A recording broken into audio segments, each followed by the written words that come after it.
사랑하는 국민 여러분, 존경하는 우원식 국회의장님과 선배 동료 의원님 여러분, 더불어민주당 인천 서구을 이용호 의원입니다. 국민 여러분, 죄송합니다. 우리는 살고 싶습니다.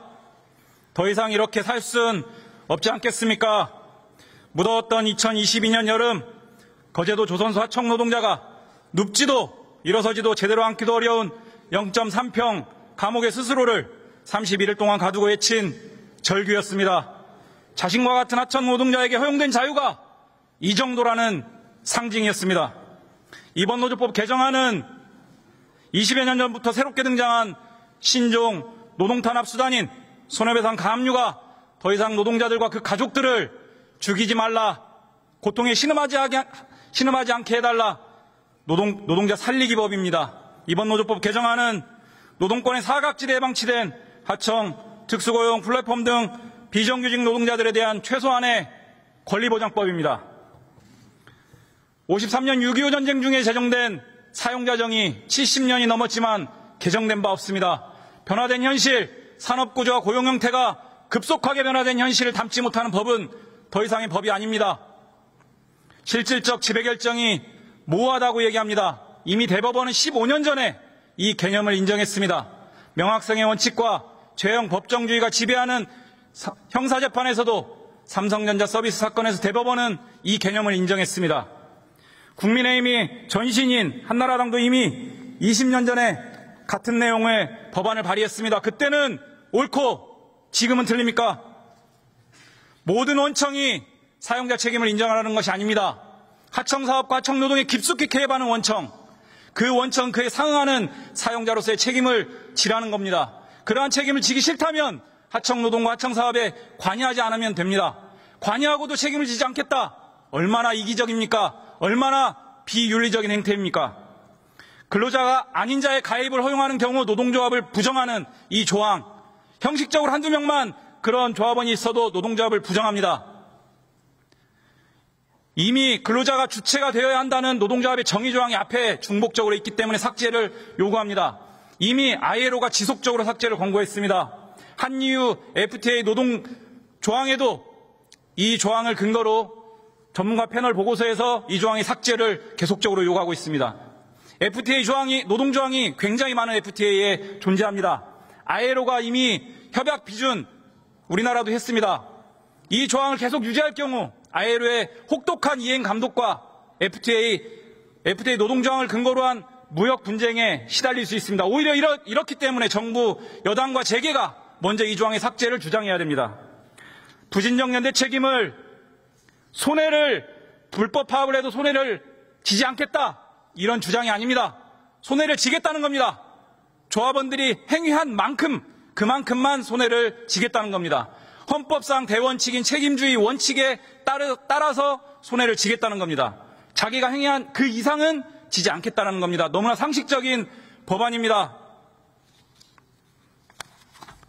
주식회사 외부 감사법에 따르면 이사들의 경우 자신의 기책 사유만큼 책임을 진다, 이렇게 규정되어 있습니다. 이사들은 그렇게 책임지라고 하면서 노동자들은 그렇게 책임지지 말고 전체 손해를 책임져라, 이런 게 어디 있습니까? 너무 편향적인 주장입니다. 노란목두법은 이미 국내, 국제적으로 확립된 내용입니다.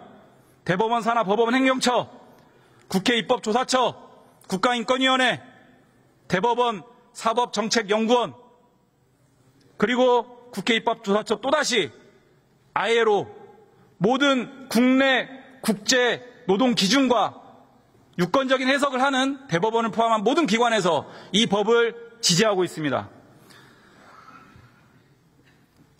이 법이 통과되면 파업 천국이 될 거라고 주장합니다. 파업은 그렇게 간단하지 않습니다.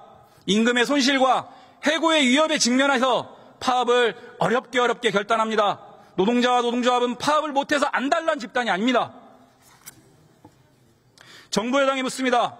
국민의 다수인 노동자들을, 국민들이 만든 노동조합을, 그리고 불가피한 상황에서 헌법상 보장된 파업권을 행사한 것을 범죄시하고 악마화하니 기분이 좋습니까? 행복하십니까? 솔직히 노조 없는 세상, 파업 없는 공장을 원한다, 이렇게 고백하십시오. 사실상 이렇게 얘기합니다. 노동법 개정되면 파업 청구, 국가경제 파탄난다 이렇게 주장합니다. 2002년 주 5일제 도입 당시 광고를 한번 보십시오. 경제5단체 광고는 이 법안이 통과되면 국가경제 파탄난다라고 했습니다. 주 5일제 도입 20년이 지났습니다. 국가경제 파탄 났습니까? 삶의 질은 더 높아지고 경제 활성화됐습니다. 엊그제 24년 경제6단체 광고를 한번 보십시오. 노란봉투법 통과되면 기업의 해로 나간다, 경제 파탄난다, 똑같은 레파토리를 반복하고 있습니다. 전형적인 허수아비 공격의 오류입니다. 없는 사실을 예정될 수도 없는 허상을 제시하고 그거를 토대로 국민들을 선동하고 있습니다. 책임있는 정부 여당이라면, 재계라면 국민 선동을 멈춰야 됩니다. 대통령 윤석열 대통령에게 얘기합니다.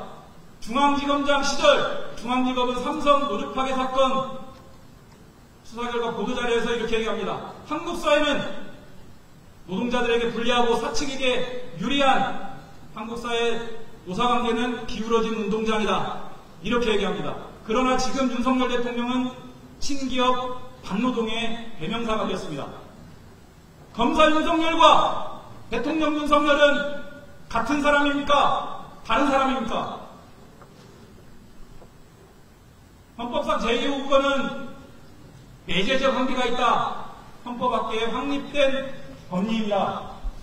집행 불가능한 법률, 국가재정을 파탄내는 법률, 행정권을 부당하게 침해하는 법률, 이번 노란봉투법 어디에 해당됩니까? 정부 여당 재계는 답변하십시오. 어디에 해당됩니까?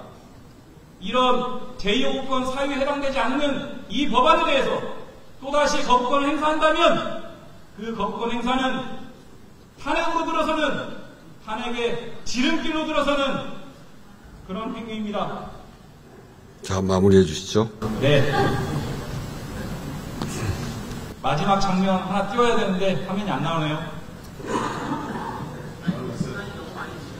로만 폴란스키 감독의 2005년작 올리버 트위스트 한 장면을 띄우려고 했습니다. 19세기 영국 야만적인 공장을 드러내는, 폭로하는 영화이자 소설이었습니다.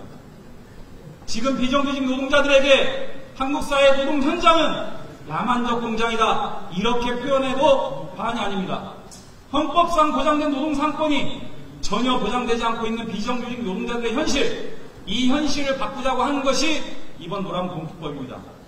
19세기 영국의 야만적 공장이 노사 분쟁이 격화해서 체제를 유지할 수 없는 지경에 이르자 노동법의 시대가 도래했습니다. 이제 한국 사회도 신노동법의 시대로 비정규직 노동자들의 권리를 보장해야 합니다. 이상입니다.